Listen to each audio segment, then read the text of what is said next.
Okay, so this is a picture. Let's see. I think I have to turn it right side up. There we go. This is a picture of the whale swallowing the mariner. Look at his mouth wide open.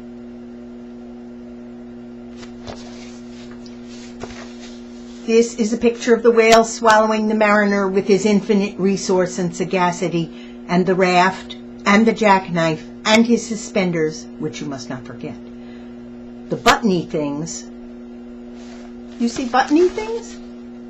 I don't see buttony things. But the buttony things are the mariner's suspenders. And he says, you can see the knife close by them, and he's sitting on the raft, but it's tilted up sideways so you don't see much of it. And the whitey thing by the mariner's left hand is a piece of wood that he was trying to row the raft with when the whale came along. Can you see any of that?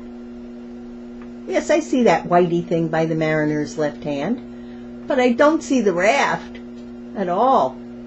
But it doesn't matter because he swallowed it.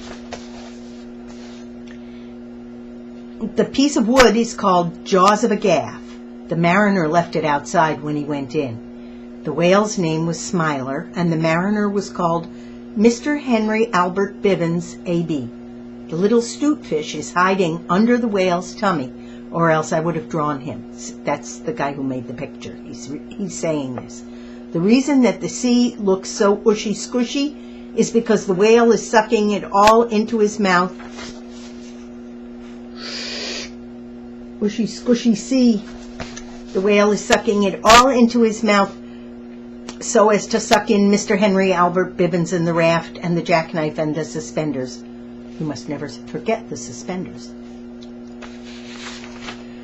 As soon as the mariner, who was a man of infinite resource and sagacity, found himself truly inside the whale's warm, dark inside cupboards, he stumped and he jumped and he thumped and he bumped and he pranced and he danced and he banged and he clanged and he hit and he bit and he leaped and creeped and prowled and howled and hopped and dropped and cried and sighed and crawled and he bawled and he stepped and he leapt and he danced hornpipes where he shouldn't, and the whale felt most unhappy indeed.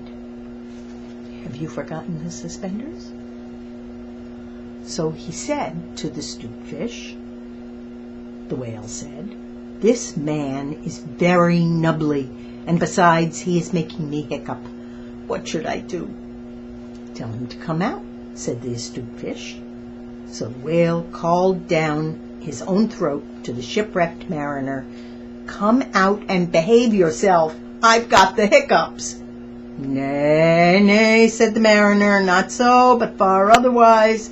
Take me to my natal shore and the white cliffs of Albion. That's his home. And I'll think about it. And he began to dance more than ever. You had better take him home, said the stute-fish to the whale.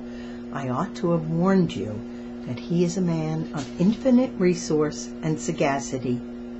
So the whale swam and swam and swam with both flippers in his tail as hard as he could for the hiccups, and at last he saw the mariner's natal shore and the white cliffs of Albion, and he rushed halfway up the beach and opened his mouth wide and wide and wide and said, change here for Winchester, Ashuelot, Nashua, Keene, and stations on the Fitchburg Road.